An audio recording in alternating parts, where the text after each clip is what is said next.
I'm Sloan and at 27 years old. I couldn't believe what I was seeing. My boyfriend had casually invited his best friend from college, Claire, to our anniversary dinner, and she treated my wallet like her personal shopping spree. "Oh, by the way," he said with a grin, "Claire's coming. Just cover it like you always do." I stared at him, frozen. My mind raced, calculating, counting, imagining the spiraling costs.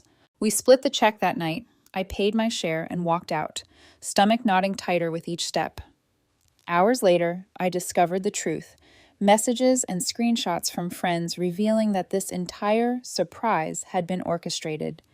They said money couldn't buy happiness, but apparently it could buy you a front row seat to watch someone you love celebrate your anniversary with another person while you're footing the bill. I had been with Flynn, 29, for 2.5 years.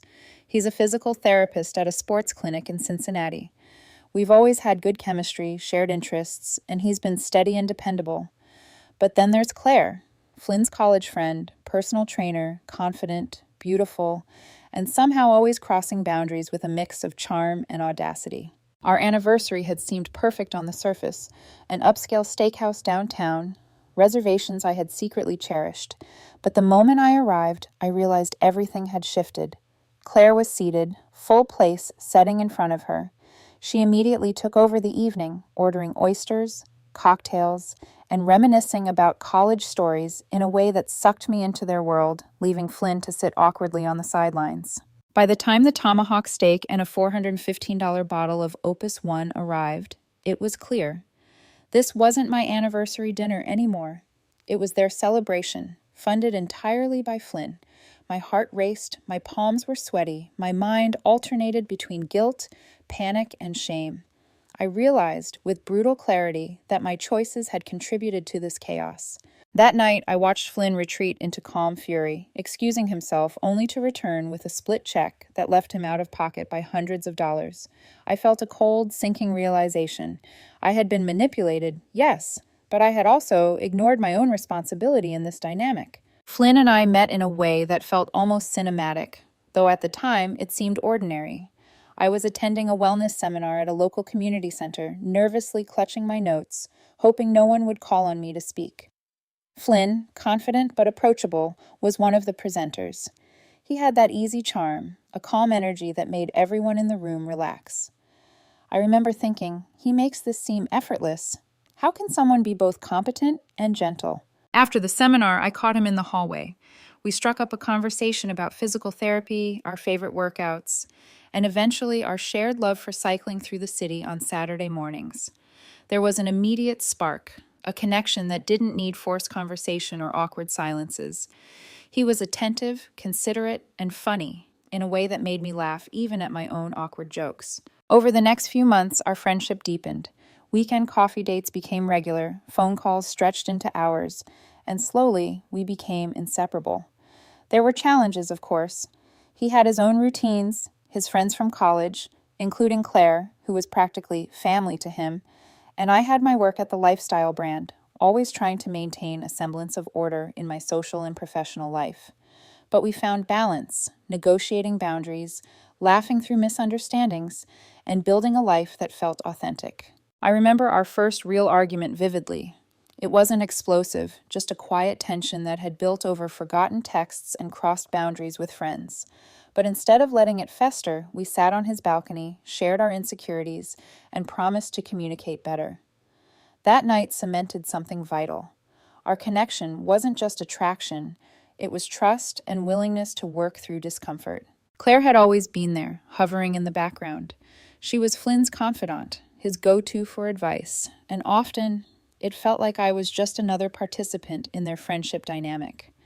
At first, I shrugged it off, assuming it was normal for close friends to share everything.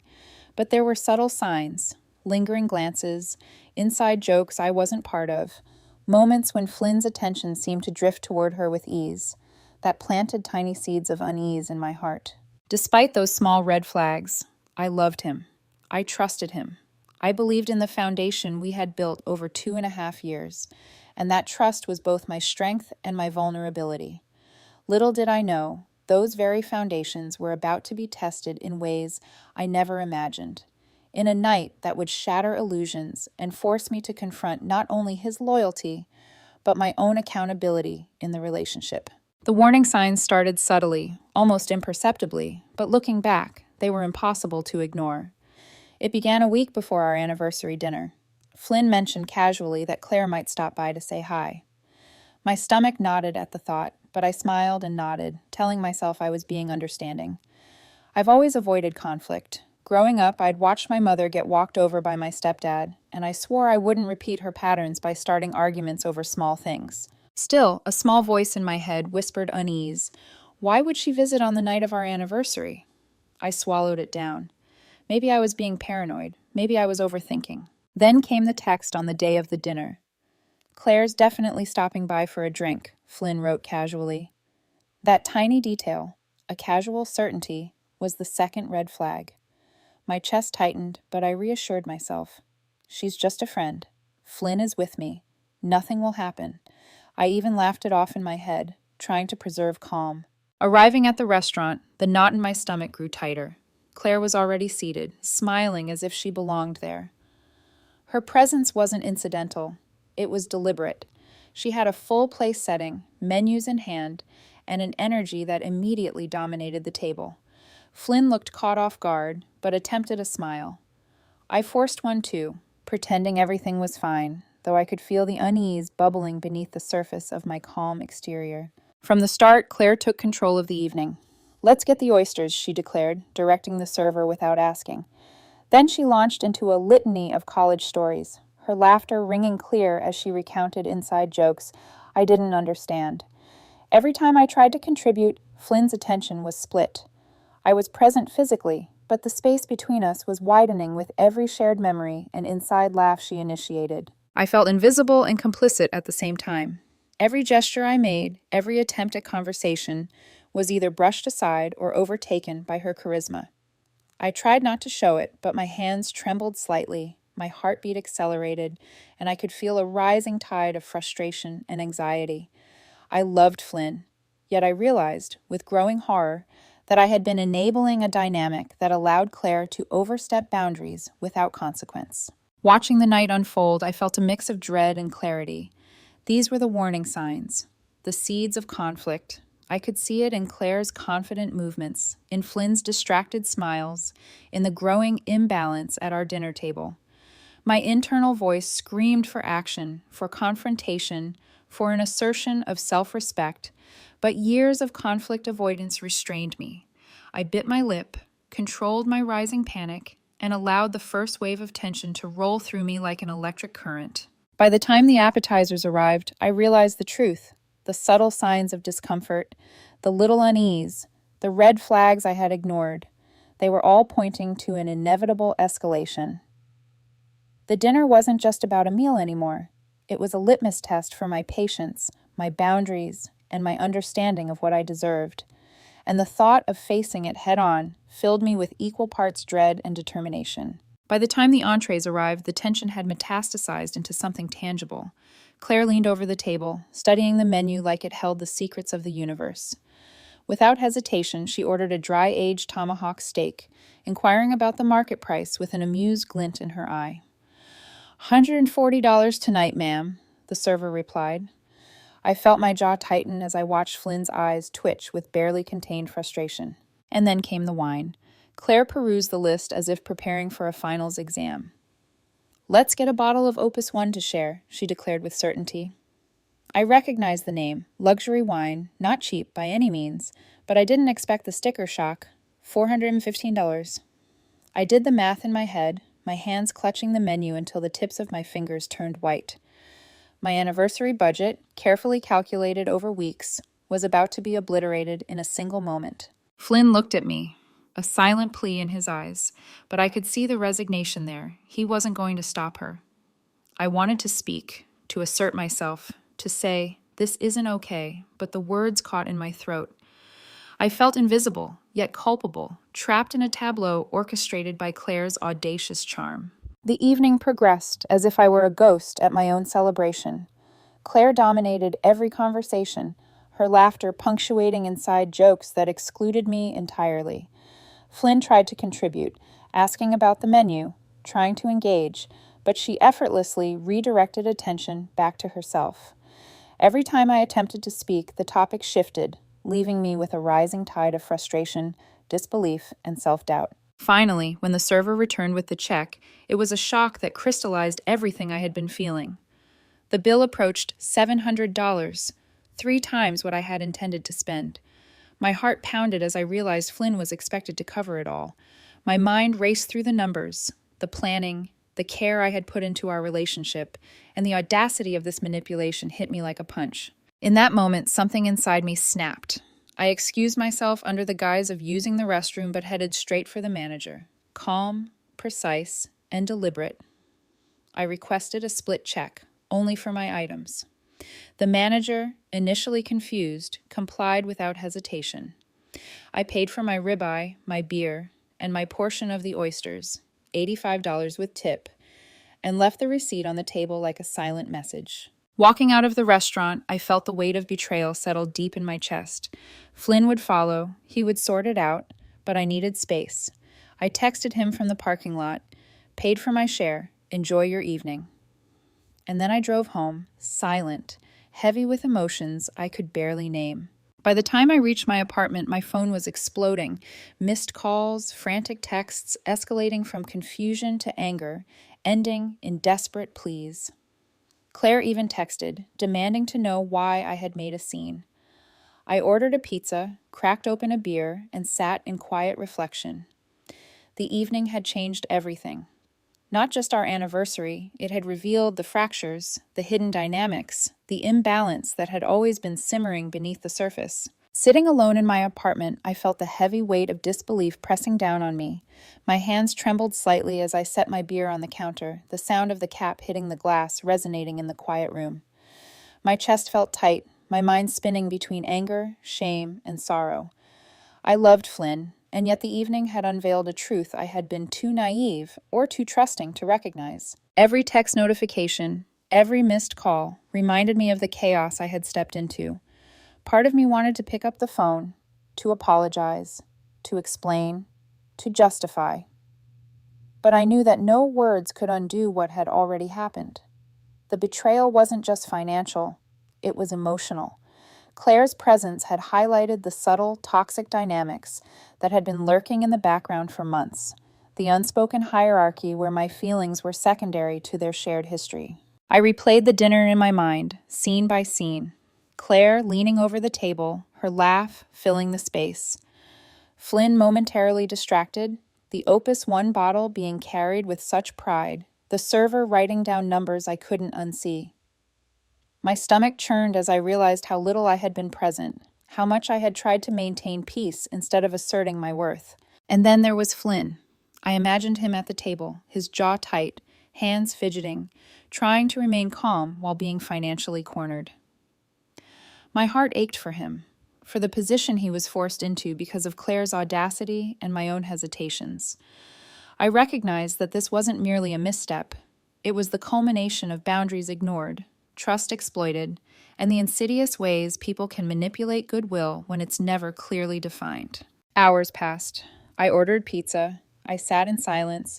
I drank my beer slowly, letting it steady my nerves. I thought of our past, the shared bicycle rides, the long talks about work, the quiet evenings when life felt simple. And yet I knew that simplicity had been fragile, dependent on the illusion of mutual respect and awareness that had, until that night, gone unquestioned. I realized painfully that my love for Flynn was intertwined with my failure to set limits, to demand clarity, to confront discomfort. The evening was not merely an incident. It was a mirror reflecting patterns I had tolerated, insecurities I had ignored, and a dynamic I had failed to challenge. And in that reflection, I felt both despair and determination. I made a promise to myself. I would confront this situation, not with anger alone, but with awareness and assertion. I would reclaim my agency, not through drama, but through deliberate action. I would honor my love for Flynn by honoring my own boundaries, and I would no longer allow manipulation to masquerade as friendship or celebration. The following days were a whirlwind of confrontation, confusion, and escalating tension. Flynn had tried reaching out, his calls and messages filled with frustration, hurt, and a desperate attempt to understand why I had walked out. But I needed distance first, a moment to breathe, to untangle the emotional knots that Claire's intrusion had exposed. The first escalation came when Claire sent a text from a new number. "Can we meet for coffee? I owe you an apology." I stared at the message for a long time, conflicted. Part of me wanted to ignore it, to shield myself from further manipulation, but curiosity gnawed at me. I needed to understand her motives, the audacity, and perhaps the boundaries she had so flagrantly crossed. We met downtown in broad daylight, neutral territory. Claire arrived, confident as always, yet there was a flicker of discomfort in her eyes that was unfamiliar. She sat across from me, hands folded tightly around her coffee cup. "I need to apologize," she said quietly. "I got way too comfortable with Flynn covering checks. I didn't see it as your money. I wasn't thinking." Her words were both sincere and calculated. I could sense the subtle manipulation, the habit of controlling a narrative, but I also recognized her awareness.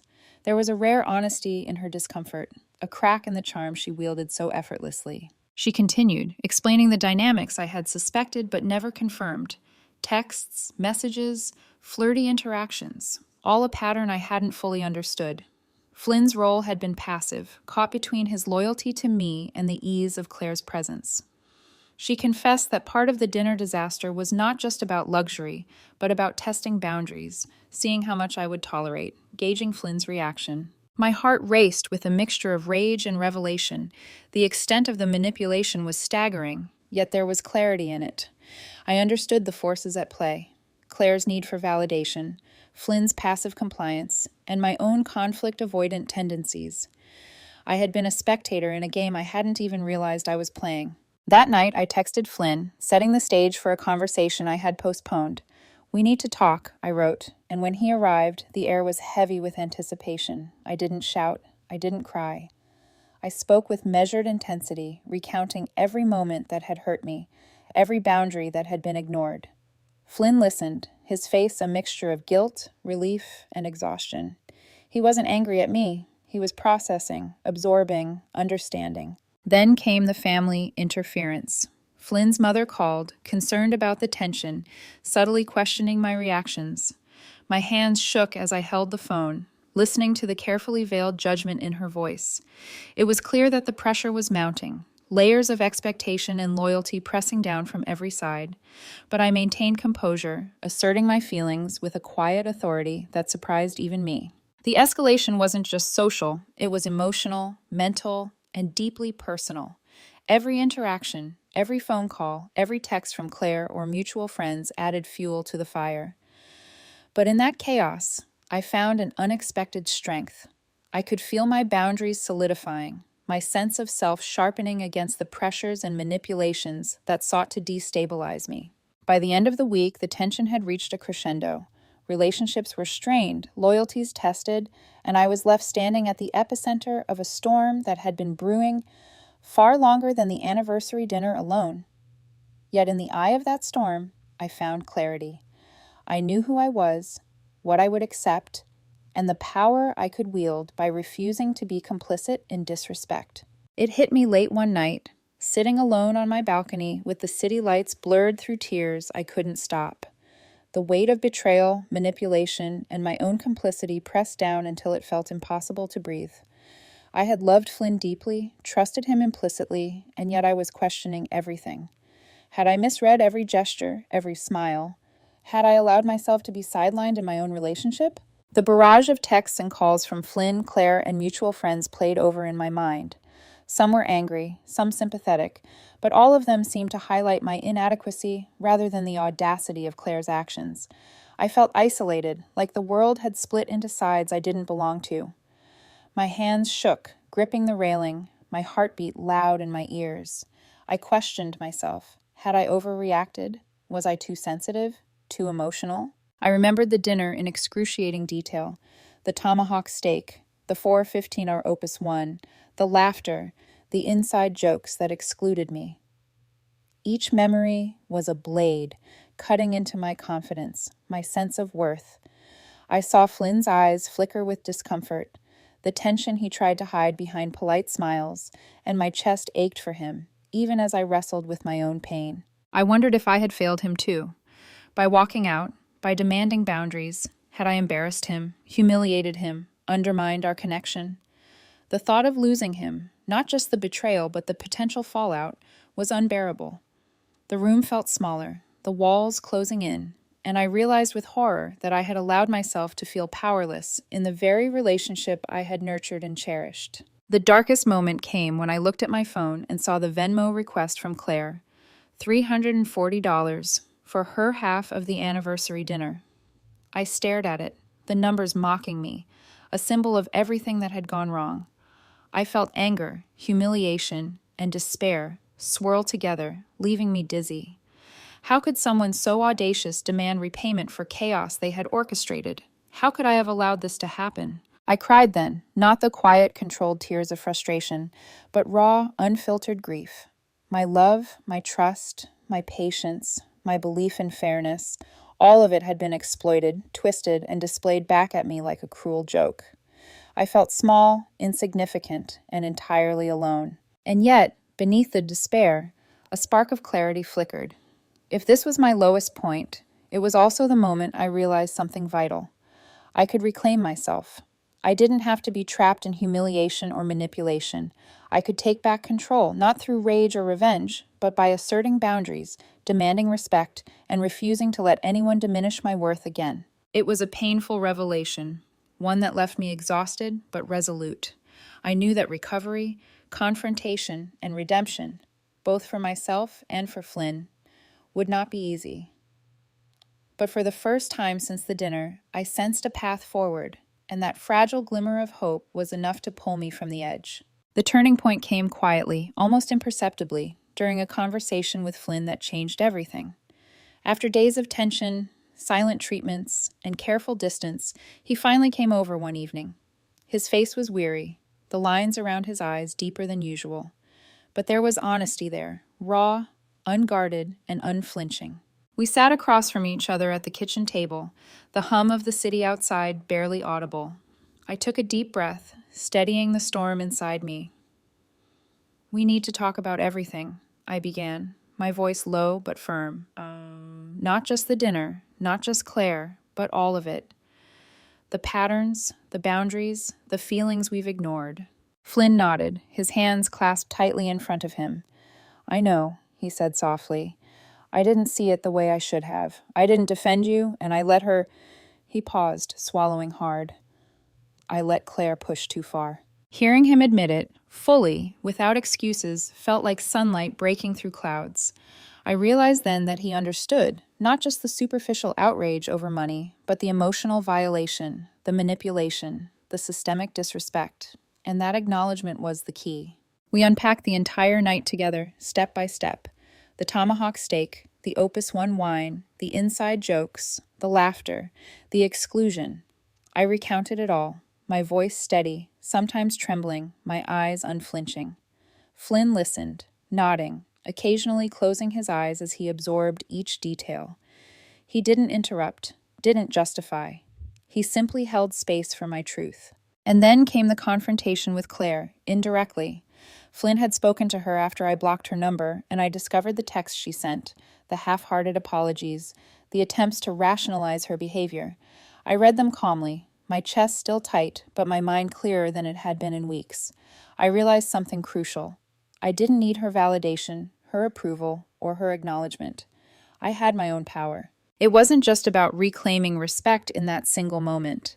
It was about reclaiming my sense of agency, my voice, and my ability to define the terms of my relationships.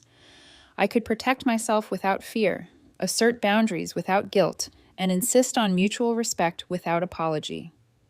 Flynn, for his part, committed to being present, to defending our partnership, and to recognizing the patterns we had ignored for too long. The turning point wasn't dramatic. It wasn't a shout or a scene, but it was seismic in its effect. I felt the weight lift slightly from my shoulders, the darkness retreating just enough to see the path forward. I had learned, with painful clarity, that love without respect is hollow, and that the courage to assert boundaries can be the difference between being exploited and being honored. For the first time since that disastrous anniversary dinner, I felt in control, not just of the situation, but of myself. And in that control, I found the quiet, fierce empowerment that would guide the next steps of our journey. The days that followed were a cascade of consequences: emotional, social, and financial. The immediate fallout started with the mutual friends and social circles. Some were supportive, some judgmental, and some utterly confused. Messages poured in from people trying to mediate, defend, or assign blame. It was exhausting, but I quickly realized that this was not about appeasing others. It was about reclaiming my narrative. Flynn and I spent hours untangling the strands of responsibility. Claire had pushed boundaries, yes, but he had enabled her in ways he hadn't realized until now. Together, we assessed the damage, the unnecessary expense, the emotional manipulation, the humiliation, and the fractured trust. We spoke openly about what had happened, what we had tolerated, and what we absolutely would not tolerate again. Then there was Claire's audacity in sending that Venmo request. It had sat in my notifications, a constant reminder of her entitlement. I didn't pay it. I blocked her on all channels. I let her attempts to rewrite the story fade into irrelevance. For the first time, I truly understood that refusing to participate in manipulation was itself a form of power. The financial fallout was more tangible. I calculated the approximate total of what had been spent over our relationship to cover Claire's extravagances, thousands that had been quietly absorbed without question. It made me nauseous at first, the betrayal more than money. It was a reflection of how my generosity had been weaponized. But with Flynn by my side, we processed it logically, emotionally, and strategically. We wouldn't let this happen again. Family dynamics also intensified.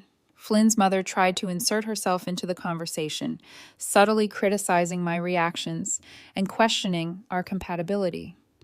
I met her comments with calm, firm assertions of my perspective, refusing to shrink in the face of judgment.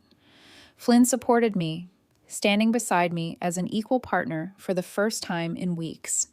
I realized then that boundaries weren't just for friends or romantic partners. They were for family, too. Emotionally, the fallout was still raw. I processed grief, frustration, and lingering anger in long, solitary walks, in cycling sessions, and in quiet evenings alone. Each step helped me reclaim pieces of myself that had been overshadowed by Claire's manipulations and the passive acquiescence I had tolerated. Flynn was present, but the work was my own, learning to trust my instincts, to assert my needs, and to define my worth independently of others' whims. By the end of the week, the fallout had stabilized into clarity. Relationships were redefined, boundaries firmly established, and the pattern of manipulation broken. Flynn and I emerged from the chaos not unscathed, but stronger, more attuned to each other, and more aware of the power dynamics that had threatened to unravel us. In the quiet aftermath, I realized that the storm had not destroyed me. It had taught me resilience, clarity, and the necessity of self-respect. The fallout, painful as it was, became the soil in which my own agency and our renewed partnership could take root. In the weeks that followed, life began to settle into a rhythm that felt both unfamiliar and deeply empowering. The anniversary dinner disaster, once a source of shame and anger, had transformed into a catalyst for growth, both for me and for my relationship with Flynn. I found peace in simple routines, cooking meals together, sharing quiet evenings without the interference of friends who didn't respect boundaries, and taking long rides through the city on our bikes, feeling the wind as if it were blowing away the residue of manipulation and deceit. Each moment reinforced a fundamental truth. My self-worth could no longer be determined by how others treated me, and love without respect was never enough. Flynn and I rebuilt our partnership on transparency, communication, and mutual respect. We discussed everything: past patterns, triggers, boundaries, and expectations. He acknowledged the ways he had unconsciously enabled Claire and vowed to be an active participant in protecting our bond. I, in turn, learned that asserting my needs didn't diminish love. It strengthened it. The lessons extended beyond our relationship. I became more attuned to the subtle ways people can exploit kindness, and I discovered a newfound confidence in standing firm. Boundaries, once uncomfortable and foreign, were now non-negotiable pillars of my interactions, personal, professional, and social. I recognized that walking away from toxicity wasn't failure, it was wisdom. Even the Venmo request that had loomed like a symbol of entitlement remained unpaid, a quiet testament to the lesson learned that some people will attempt to profit from others' generosity, but their actions do not define your value. Respect, integrity, and self-awareness were now my benchmarks, not external approval or social performance. In reflecting on the chaos, the betrayals, and the emotional turbulence, I realized that the greatest lesson was clarity. True intimacy requires mutual respect. Love must be paired with recognition of each other's worth. And sometimes, the bravest act of all is to walk away from disrespect, to reclaim your power, and to demand the love you both give and deserve. As I closed this chapter of my life, I felt a deep sense of contentment.